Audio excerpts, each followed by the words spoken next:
संतांचे संगती मनोमार्गगती आकळावा श्रीपती येणे पंथे आकळावा श्रीपती येणे पंथे आकळावा श्रीपती येणे पंथे रामकृष्ण वाचा भाव हा जीवाचा आत्मा जो शिवाचा राम जप आत्मा जो शिवाचा राम जप आत्मा जो शिवाचा राम जप एक तत्वी नाम साधिती साधन द्वैताचे बंधन न बाधिजे द्वैताचे बंधन न बाधिजे द्वैताचे बंधन न बाधिजे नामामृत गोडी वैष्णवाला घली योगी या साधली जीवन कळा योगी या साधली जीवन कळा योगी या साधली जीवन कळा सत्वर उच्चार प्रल्हाद बिंबला उद्धवाला धला कृष्णदाता उद्धवाला धला कृष्णदाता उद्धवाला धला कृष्णदाता ज्ञानदेव म्हणे नाम हे सुलभ ज्ञानदेव म्हणे नाम हे सुलभ ज्ञानदेव म्हणे नाम हे सुलभ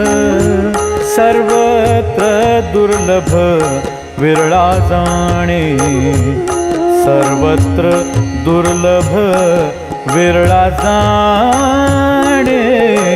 सर्वत्र दुर्लभ विरळा जाणे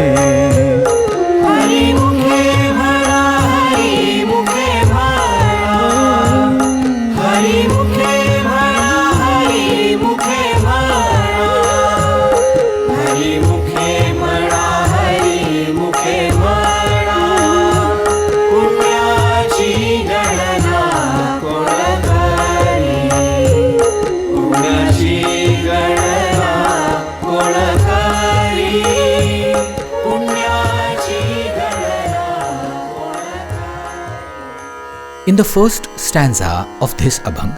Sri Dhyaneshwar Maharaj says that if a seeker, taking support of the saints gathering, directs his mind towards the path of devotion to Sri Hari, then by staying on that path, he will come to know Lakshmi Pati, that is, husband of goddess Sri Lakshmi, meaning Lord Narayana or Sri Hari.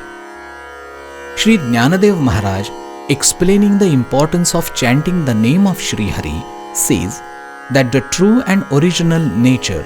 of every living being is to chant the name with the mouth and perform devotion to Sri Hari.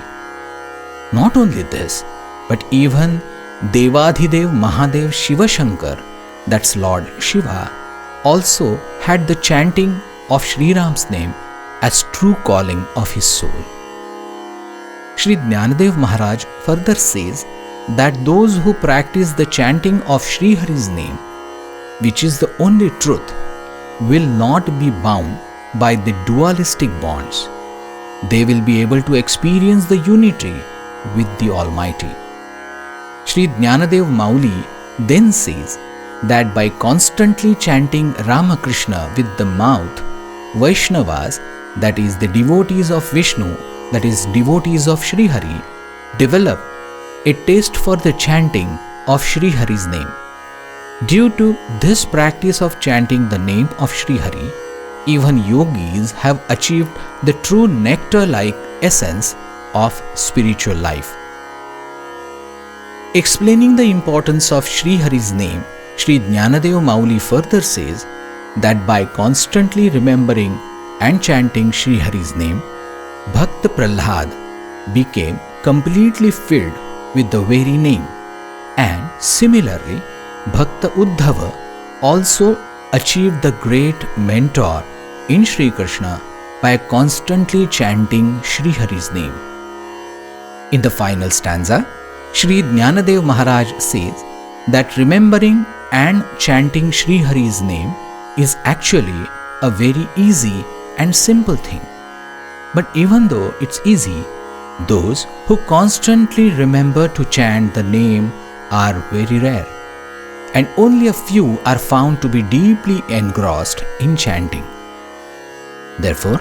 chant Sri Hari's name all the time. Hari मुखे म्हणा पुण्याची गणना गुण करी. हरी मुखे म्हणा